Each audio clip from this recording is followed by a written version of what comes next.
Дэлхийн нийтэд бол нэг 40 гаруй нэр төрлийн хүнсний ногоо тариалдаг. За Монголд нэг 23-аас 25 нэр төрлийг шүүсэхтэй луунгийн сорт, за цагаан луунгийн сорт, энэ маань бас Голландаас гадна солонгос улсын сортууд байна. Ахад дээр нь хүрэн манжин, за цэцэгт байцаа гэдэг. Энэ жил ургас ариун.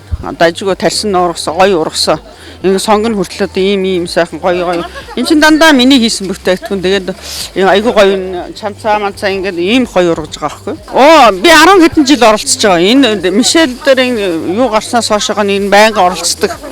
Тэгээд жилийн онцлог гоё штэ. Одоо улам өргөжөөд улам одон ногоо тариад улам сайхан болоод энэ дээр авчирээд шинжилгээ юмдаа бүх юмдаа хамрагдаад ингээд ирэхээр бас биднэрт онцлог сайхан ингээд бас өөрийнхөө хийсэн юм хөтөлбөрийг өөрөө үнэлүүлээд энд авчирээд ингээд зараад 5 10 цаас олоод яана гэж биднэрт өр бүтээлтэй.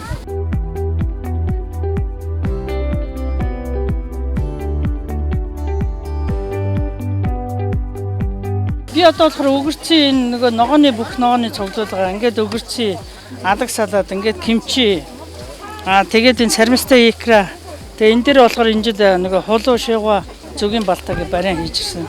Үзээрээ бас сонирхороо одоо миний шигва ногооноос гадна маш олон маш нэг цэцэг онгон байгаад вирус цэцэгнүүд ирсэн байна. Сонирхож ирж үзээрээ авж идээрээ бас хэлмээр байна.